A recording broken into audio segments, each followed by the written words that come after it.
And again, we're talking to Dr. Gloria Pillow. Dr. Pillow joined us during the second segment. And Dr. Pillow, as we started in that second segment, let's sort of pick up where we left off. I think you were giving us some information relative to what we might consider to be strong individual black females in a real sense. And so let's talk about it from that perspective. Women, and specifically Dr. Haney, mothers, and that was very deliberate.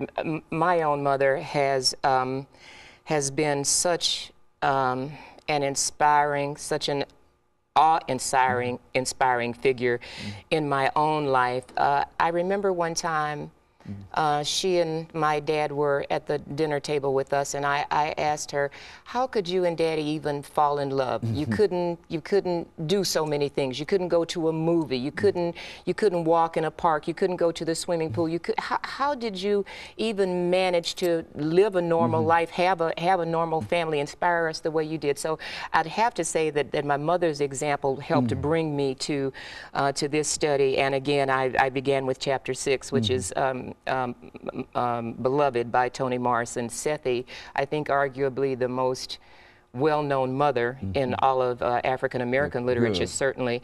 The first chapter is an autobiography by Harriet Jacobs, and the thing that she lays out for us, in fact, there's a quote I'd like to read if you don't mind, is that slavery, as bad as it is for men, is actually worse for women. I'm bad at paraphrasing, so I'm going to read.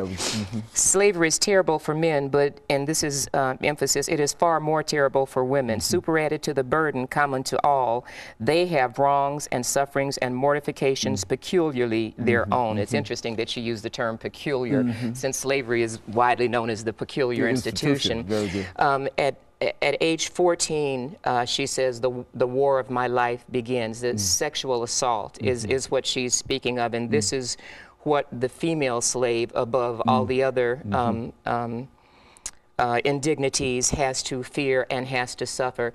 This woman never wanted to be a mother. Good. She was forced into being a mother. Once she had her children, she actually wished them dead, in a sort of foreshadowing of Toni Morrison's novel, wherein the mother actually kills them. She doesn't, of course, want her children not to live. She doesn't want them to live under the conditions of slavery.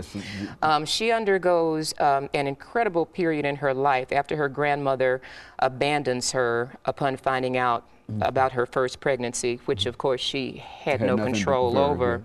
And her grandmother had been her shining light, her source of nurture, because her mother was dead, her father was dead, and when her grandmother turned her out for being pregnant, she was lost for a while. My students would often say, I just don't believe this story. No grown woman with 2 children would spend 7 years in an attic living like a baby, unable to speak, having her grandmother nurture her. And that was her condition, huh? That was her condition. Again, I look towards psychoanalytic theory. Again, no friend of black people in its history.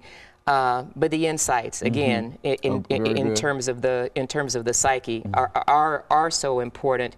What I helped explain to them was this young woman's grandmother, her maternal figure, could not accept the reality of her own slavery.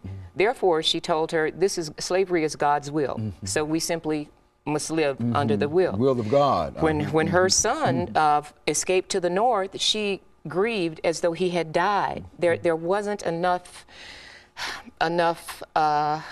progression in her mind to be happy for him. At one point, the money that she was saving, conversely, for her children's freedom, $300, was an amount that she loaned to her mistress, so that the mistress could buy a pair of candelabra. The students, again, this cannot be true. And I've used this analogy before. We would study slave narratives, and the slave was sent by the master. The slave was sent by the master to go across town to pick up a suit from the cleaners. And the students incredulously would ask, well, why didn't he just run away then? And I would answer them, if you can't imagine a thing, then you can't do it. Good. If you can't imagine freedom, like the bird in the cage once the door is open, like the elephant whose tether is no longer there. If you cannot imagine what it means to be free, then you can't